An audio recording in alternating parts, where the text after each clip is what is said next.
करके सभी फॉर्मूले को हम लिखेंगे। सबसे पहला जो फॉर्मूला आता है, सबसे पहला फॉर्मूला इंपॉर्टेंट फॉर्मूला है मोलों की संख्या।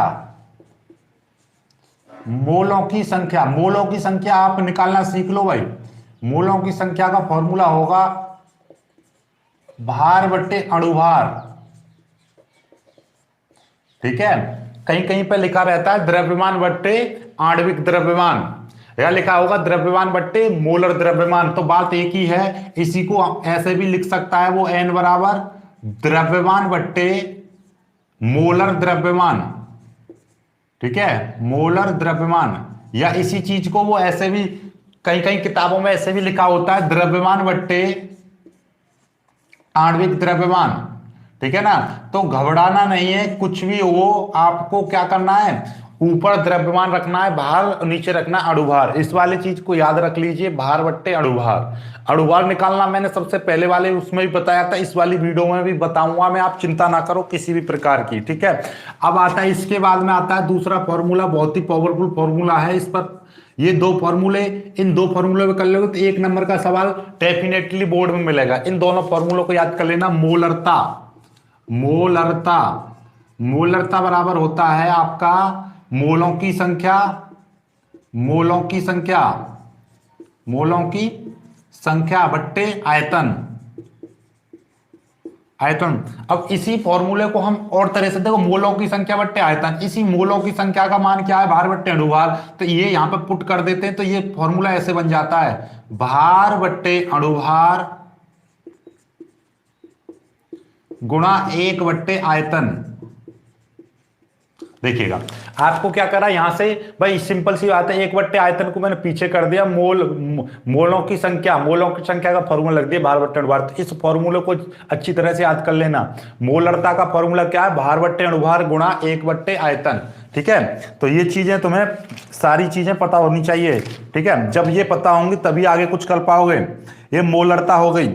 अब बात, और आयतन यहां पर क्या है, लीटर में लेंगे, एल का मतलब आयतन लीटर में लिया जाएगा। ठीक है, अब बात आती है नॉर्मलता, नॉर्मलता। ठीक है, नॉर्मलता का है फॉर्मूला विलेय के ग्राम तुल्यांकों की संख्या, विलेय के ग्राम तुल्यांकों की संख्या, ग्राम तुल्यांकों की संख्या बट्टे आयतन, बट्टे आयतन या विलियन का आयतन।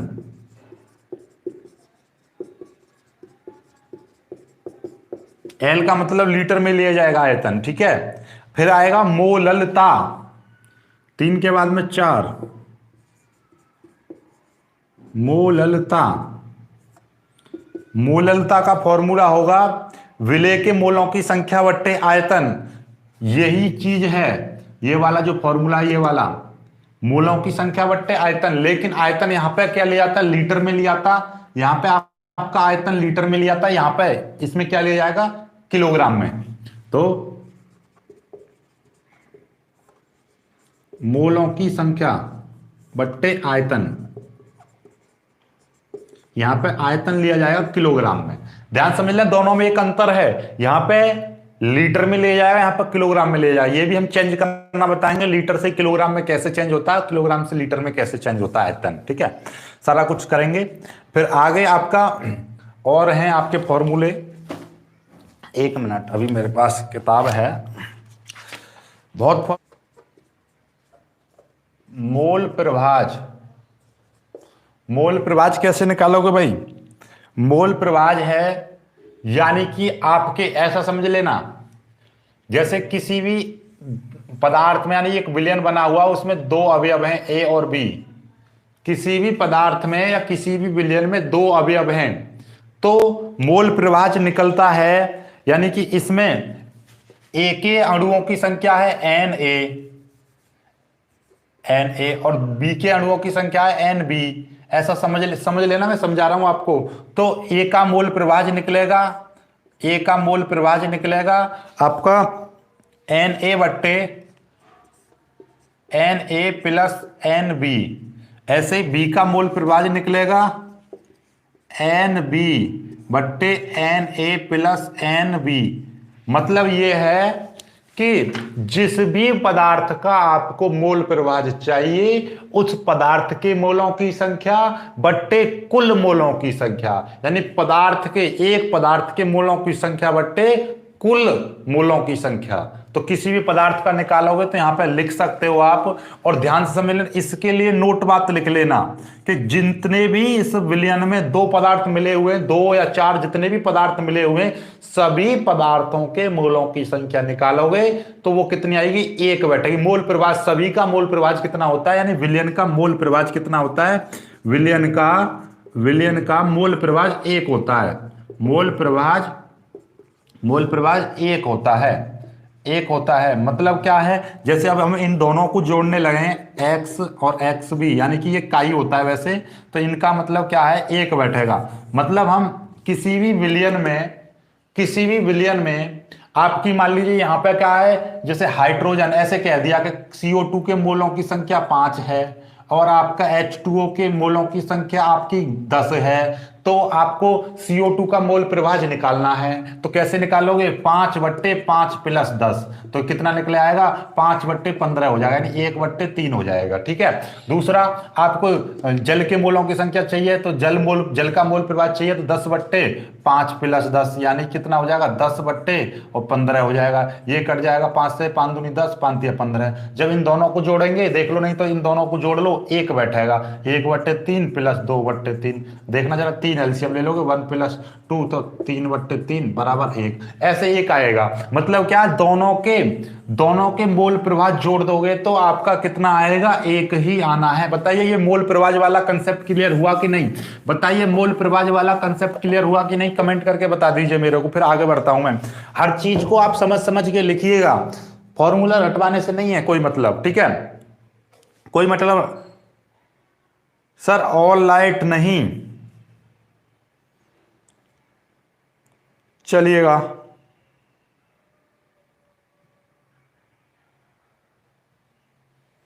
चलो बाकी ऐसा है, चलिएगा, सबको आ गया। जिनके नहीं समझ में आया उनको मैं बता दूं। सबसे पहली तो बात ये कि आप एक 200 से तो ऊपर लायक हो, और लायक तो 200 भी नहीं, जिसमें से 80 तो प्लस 86 के लगभग तो पहले ही लायक थे। ठीक है, चलो 300 लायक जल्दी से करवाओ, जल्दी से। ठीक है, देर मत लगाओ, जल्दी से 300 लाइक कराइए। ठीक है, अब रही बात इसकी मोल प्रवाह की, जब मोल प्रवाह सिखाएंगे तब और समझ लेना। आप सिर्फ ये लिख लीजिए, ये 2 फॉर्मूले लिख लीजिए मोल प्रवाह, इस चित्र को बना लीजिए और इसमें लिख लीजिए, इसमें लिख लेना आप। यहाँ पे एक थ्योरी लिख देना, आप समझ में आ जाएगा। यहाँ पे थ्योरी लिख लेना, किसी विलयन में ए के मोलों की संख्या Na, और ऐसे ही लिख देना, तथा बी के मोलों की संख्या Nb। लिख देना, बी के मोलों की संख्या Nb, ये Na है, Na, और बी के मोलों की संख्या Nb है। तब ए का मोल प्रवाह यहां पे लिख देना, ए का मोल प्रवाह, और ये है बी का मोल प्रवाह, ऐसे लिख देना, ए का मोल प्रवाह और बी का मोल प्रवाह, और दोनों का कुल मोल प्रवाह कितना बैठेगा, एक बैठेगा। ठीक है, राइट। अब बाकी हम जैसे फॉर्मूले अप्लाई करते जाएंगे वैसे वैसे आप सीखते जाओगे। ठीक है, बातों को आगे बढ़ते हैं। ठीक है, चलिएगा, ये मैं मिटा दे रहा हूं, इसका स्क्रीनशॉट ले लेना भाई, स्क्रीनशॉट ले लेना सभी लोग। ये फॉर्मूले नहीं आएंगे आप पे तो कुछ भी नहीं हो सकता है।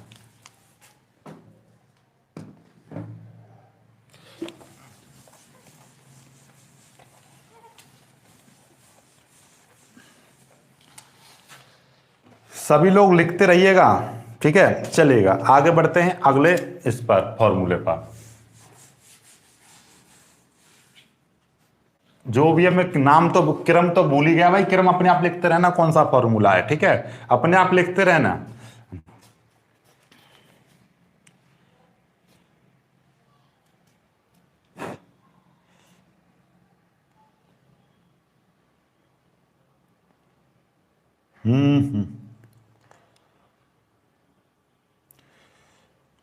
अब लिख लीजिए आप, विलयन की मोललता विलयन की मोललता, मोललता का एक और फॉर्मूला है भाई, एक और फॉर्मूला है, क्या है? P0 माइनस PS बट्टे P0, ये है P0 इंटू 1000 बट्टे M। ये अभी मैं लिखवा रहा हूं, M क्या है यहां पर? M है विलायक का आणविक द्रव्यमान, विलायक का आणविक द्रव्यमान, लिख लीजिए। M है कैपिटल M बराबर विलायक का आणविक द्रव्यमान, और आपका P0, P0 है विलायक का वाष्प दाब, P0 है विलायक का वाष्प दाब, और PS है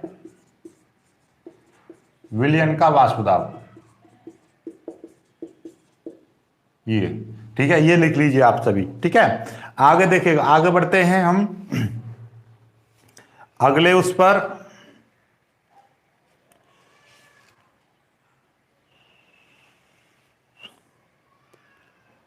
अब सिंपल से अब इंपोर्टेंट फॉर्मूला अब दे रहा हूं मैं आपको, देखिएगा इन फॉर्मूले पे ज्यादा प्रश्न आता है। इन फॉर्मूलों को लिखेंगे हम। क्वथनांक में उन्नयन, क्वथनांक में उन्नयन, इसको बोलेंगे हम डेल्टा टी और सरपेक्स में बी। तो टी बी आपको निकालना है, तो कैसे निकालोगे? ये है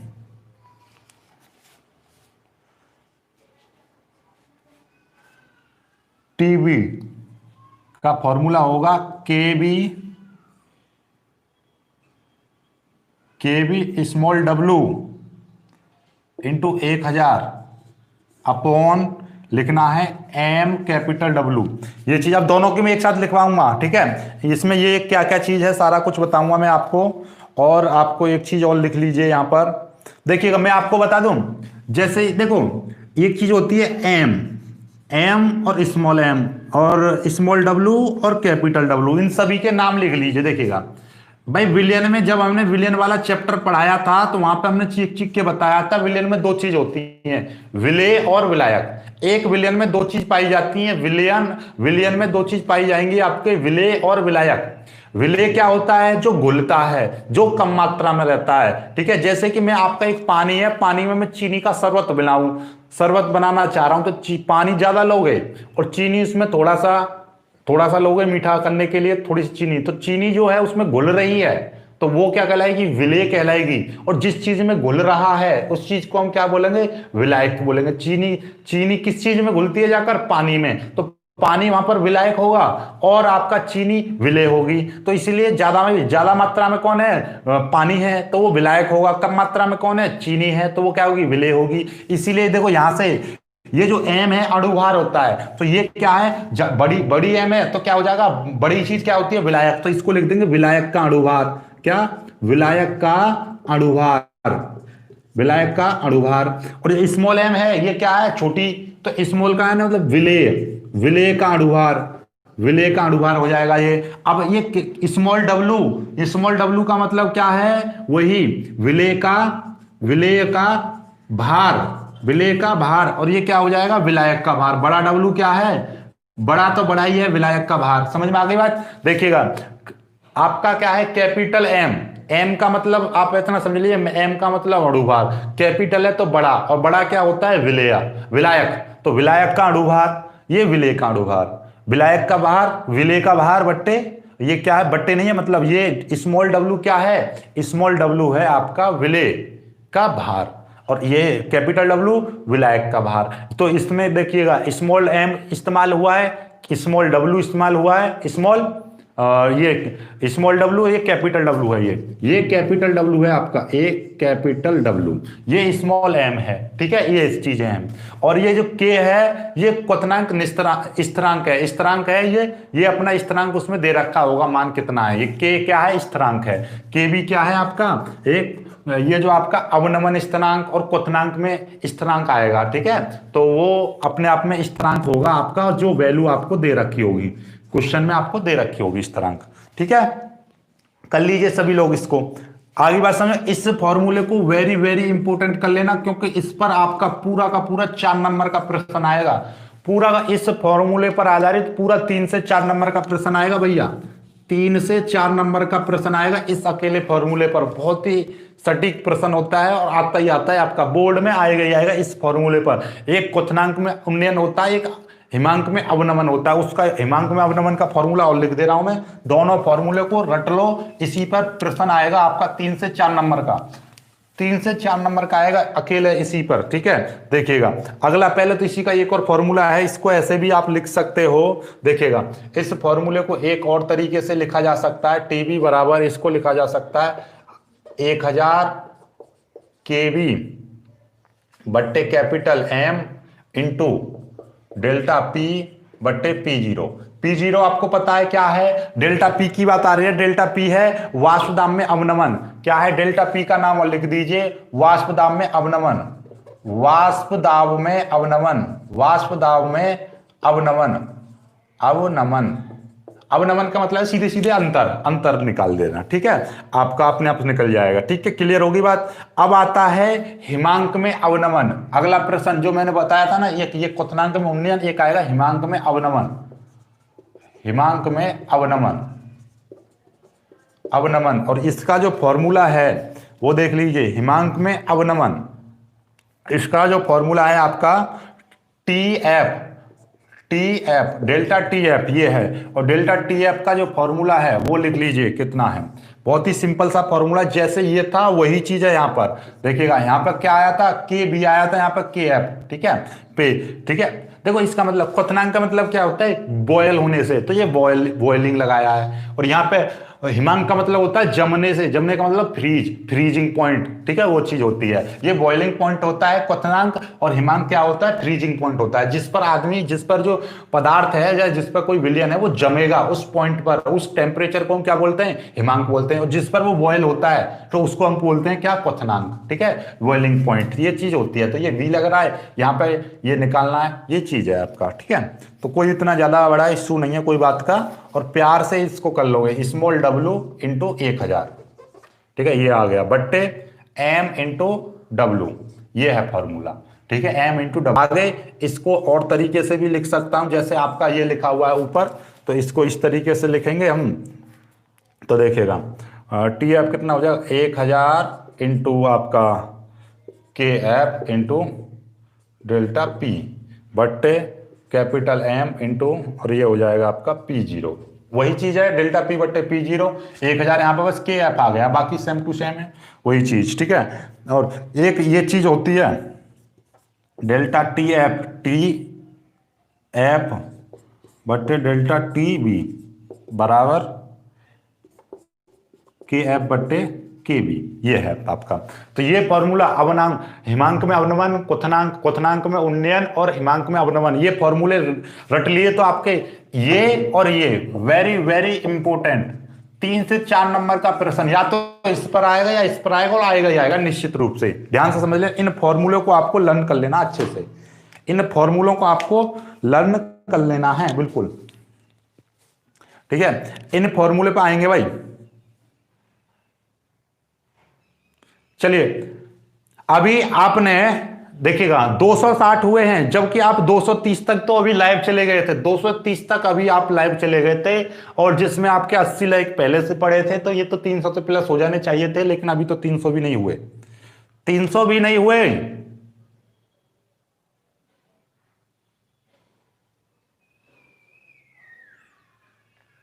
और जितने भी बच्चे देख रहे हैं ध्यान से समझ लेना, जिन्होंने अभी तक कुछ भी ना पढ़ा हो, चाहे कुछ पढ़ा हो, वो ध्यान से समझ लेना, टेस्ट जरूर अटेंड करना। आज का टेस्ट 8:30 बजे फिजिक्स का टेस्ट है, और जिन्होंने अभी तक हमारा सेकंड चैनल सब्सक्राइब नहीं किया, वो सेकंड चैनल जाकर सब्सक्राइब जरूर कर लेना, उसकी लिंक भी आपको नीचे दे रखी होगी डिस्क्रिप्शन में, ठीक है।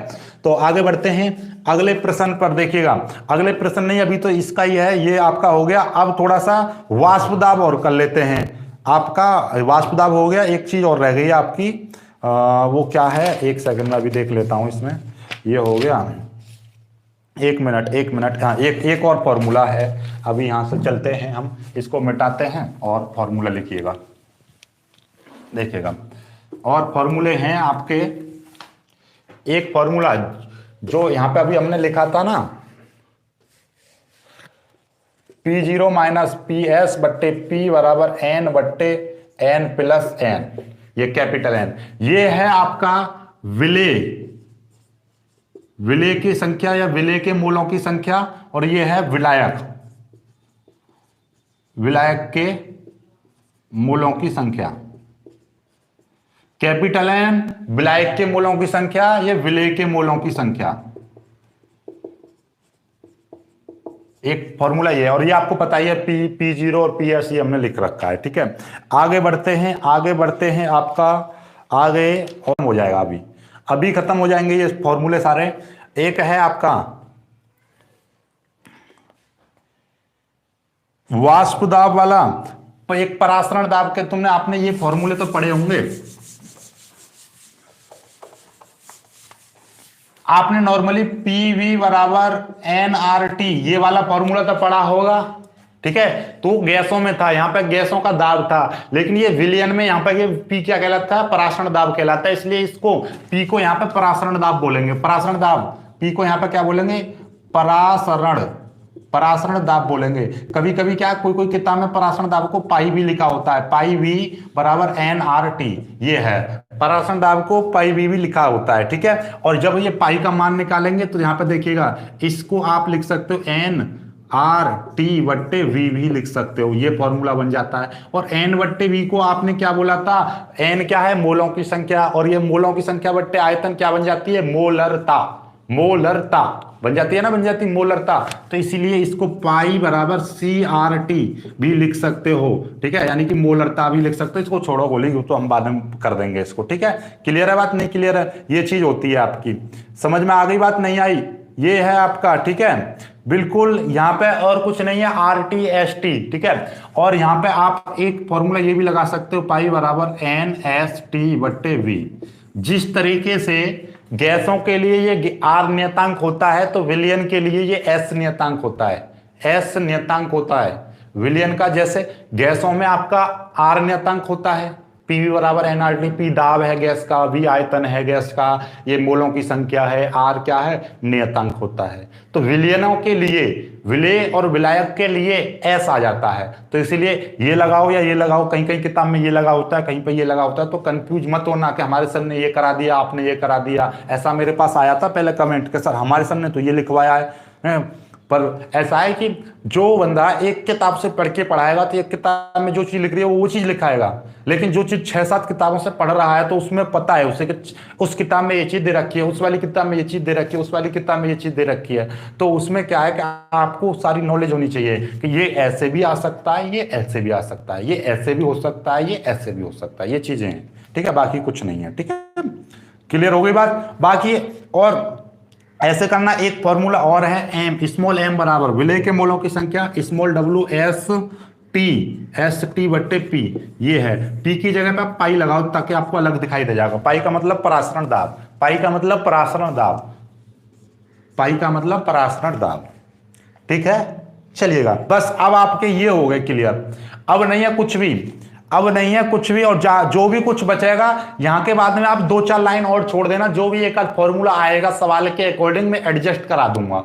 जो भी फॉर्मूला एक आध दो आया, वैसे तो आएगा नहीं, यदि आया तो आप यहां से 4-6 लाइन छोड़ देना फॉर्मूला के लिए, जब भी मैं बता दूंगा इसको एडजस्ट कर लो वहां पर। 1-2 फॉर्मूला यदि कोई आ गया सवाल के अकॉर्डिंग, तो तब मैं और करा दूंगा, ठीक है। बाकी अभी इतने ही काफी है। अब एक आध फॉर्मूले करते हैं, हम सवाल करते हैं, तब आपको सारा कुछ समझ में आएगा, एक एक खेल के इसका मतलब क्या है। बहुत अच्छे, सभी ने 300+ लाइक करा दिए, बहुत अच्छे, बहुत अच्छे, बहुत बहुत बहुत अच्छे। चलिएगा, आधा घंटा हो गया, आपके सारे सवाल क्वेश्चन मिल गए। सर साइड प्लीज लीजिए, साइड हो गए, हम सभी चीज का स्क्रीनशॉट ले लीजिए। अब इससे ज्यादा कुछ फॉर्मूले नहीं लिखवाऊंगा, एक आध फॉर्मूला आया तो मैं करा दूंगा, ठीक है। चलिएगा, आइएगा, आगे बढ़ते हैं, ठीक है।